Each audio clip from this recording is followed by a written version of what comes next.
Okay. One of the things I wanted to tell you is if you said there is a percentage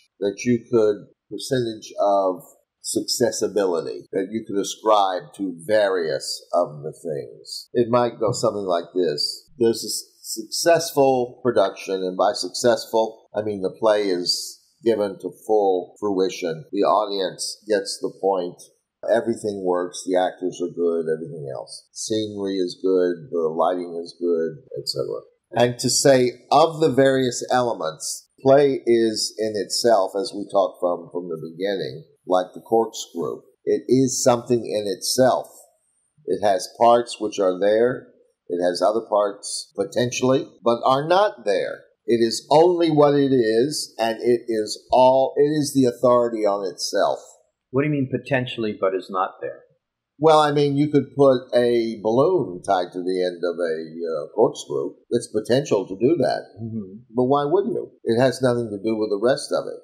In other words, the play can have 3 other characters who aren't in it come in and say hello and various kinds of things or other things like that. In the way that we talked about in the early beginning, the play is everything that's needed and nothing that is not needed. It is a whole unto itself. And the first thing that the director has to do, as we talked about, is that he has to become the authority on the play. He has to know it totally, through and through, full and full. Right. All right. So, if that play has been presented with all of its various elements functioning, and each of those elements, you have the writing, first of all, you have the directing, you have the acting, you have the stage design, you have the lighting design, you have the costume design. So if we could assign a percentage on a successful production, what percentage of that success is caused by these various elements? We would say that what the director has to do to become the authority of the play is about 60%.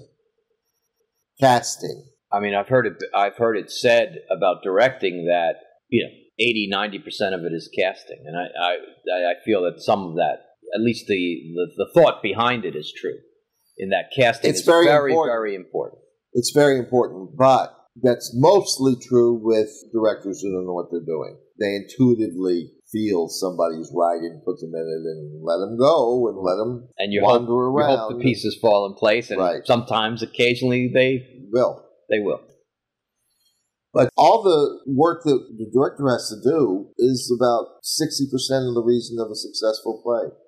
And casting is very important, but it's not nearly as important as the director knowing what he's supposed to be doing and of being the authority on the play. That makes we only have 40% more. So we would probably say that casting is another 20%. Which you might be able to almost box that into as 80% the director.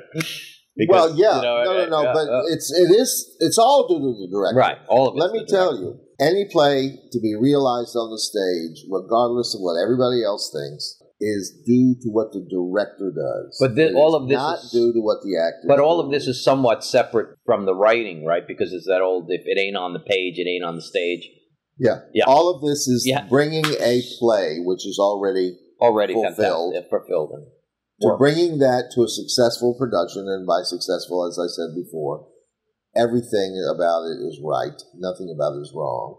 By the way, rarely do you see that, but nonetheless, it is possible. So now you've got 60% is just the director's preparation. That's more important by far than anything else. Because if he doesn't know it, he doesn't know what to do, he doesn't know how to cast, he doesn't know what he's looking for in casting, then everything else. Well, then you're down on the wrong track. Yeah. Once you're on that wrong track, you're stuck on that track. Right. So then the 20% is casting. Mm-hmm. That leaves another 20%.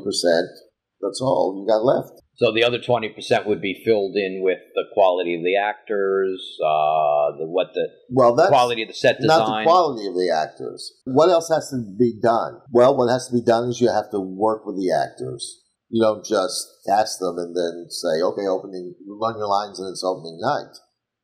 So there's a percentage of importance of how you work with the actors. It's one thing to have the knowledge of the play and be the authority on the play. It's another thing to actually get it up on its feet and make it work. Right. Moving parts, actors, sets. Yes. So that now we have the whole rehearsal period. Mm-hmm. Everybody would think of, well, the rehearsal period is the most important. No, it's like a percentage of that last 20%. If you go back to the Poetics, he tells you there are various elements in the drama, the least important of which, number 6, was spectacle. And spectacle means what? What's he talking about? So the presentation, right? Everything's large. It's how it's presented. It's spectacle. Don't just say spectacle meaning spectacular.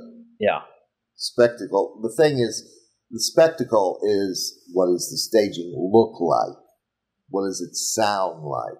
Mm-hmm. So in other words, the spectacle has to do with the look on the stage of the presentation. Okay. That means all the design elements. Mm-hmm. So your other collaborators who deal with the whole presentation as if, and it's talked about as if, well, we're all equally collaborative with this.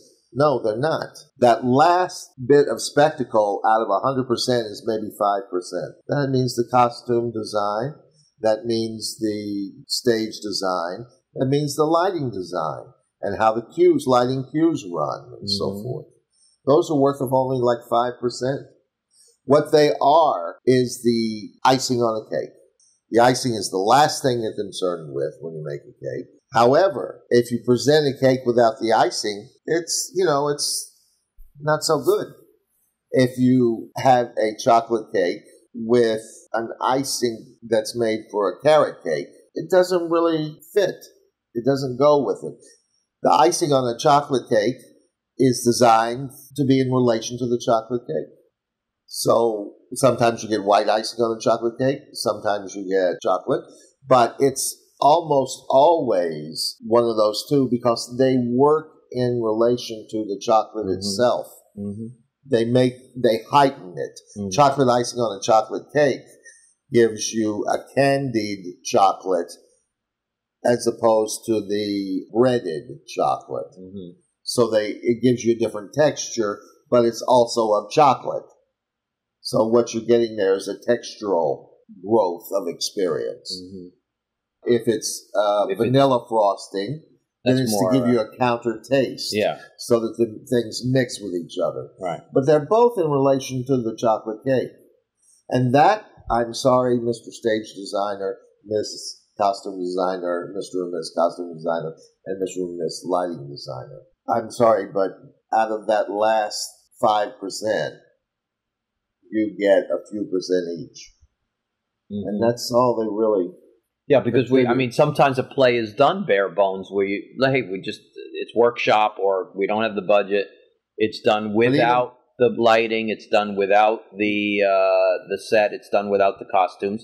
So it's like eating a cake without the icing. You get the essence of it, but it's missing. If that's done well, if you are good and somebody says we can have no costumes, we can have no lighting, except we got to turn on a big one single light to illuminate the room and etc. And there'll be no stage design. We only have 15 boxes of various sizes that you can sit on and move around. That's still stage design. Mm-hmm. That's still costume design. Mm-hmm. Because then you say, of the clothes that you have at home, John, tell me what you have. So there's actually absolutely no difference in the wealth of resources you have. Because if you have no resources, there are still choices to be made. Mm-hmm. And you make the choices that function to fit the play. Mm-hmm. So the wealth of resources makes no difference in scene design or lighting design even. Because if you can only have one bulb, there are different wattages of bulb. Mm-hmm. And if I were doing Mark Twain Tonight and could only have one bulb, it would not be with a 100-watt bulb. It would be with a 25-watt bulb, because the whole thing of that is like a sepia picture. If you give somebody a sepia photograph, you'll have to say, well, that's a long time ago and so forth. That's a different age from now. The lighting in it tells you that. So at any rate, those things that you do at the end, even if you have no resources, are still part of that last 5% and would have to be designed.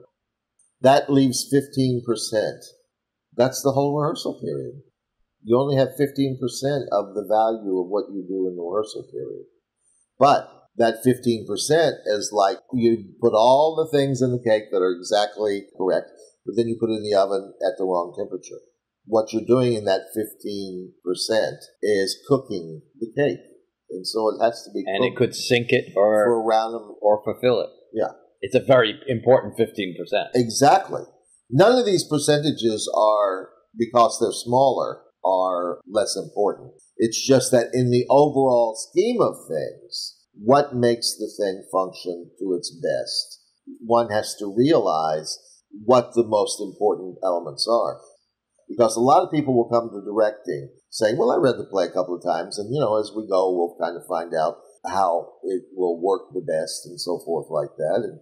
And I've directed a lot of things, so it doesn't matter. I'm not frightened. I'll let us decide and all of that kind of thing. And that's like playing blind man's bluff. Somebody's wandering around in the dark with a blindfold on. And they have to... And then they have to go and touch other people. And when they touch somebody, then that person is it and has to do the thing. Well, I read the play a couple of times, and, as we go, we'll kind of find out how it will work the best and so forth like that. And I've directed a lot of things, so it doesn't matter. I'm not frightened. I'll let us decide and all of that kind of thing. And a lot of time and effort and expense has been wasted. So you say 60% is the director's preparation, which is essentially the analysis of the play, right? Well, the analysis of the play, the recognition of what kind of people I have to cast, the casting of those people. Well, that's the other 20%, though, right? That's because I think you said 60% the director's preparation. The 60% is the recognition of who I have to cast. Oh, okay. What kind of people and then I'm the 20% on top of that is the actual casting. Yeah. Well, you go in and how you deal with the people and how you read them.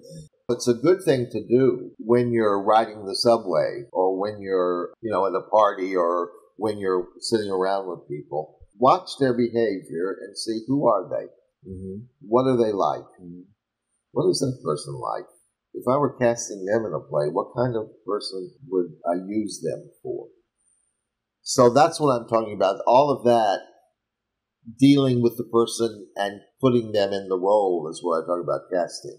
The finding out who it is I need, in other words, what kind of person do I have to have, is part of the analysis of the play. But in the preparation is not only the analysis of the play, it has to do with under what circumstances am I going to produce this, who am I going to use as actors, what is the venue, how much money will we have to do costuming and all of. You should know all of that when you ran the preparation of the... Right. When you ran your theater company, you mentioned that you picked plays that suited the company. I didn't do it the other way around. Yeah.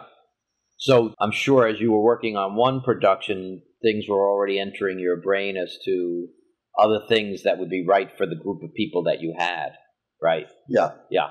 Things that would be potentially interesting to bring in an audience was important as well.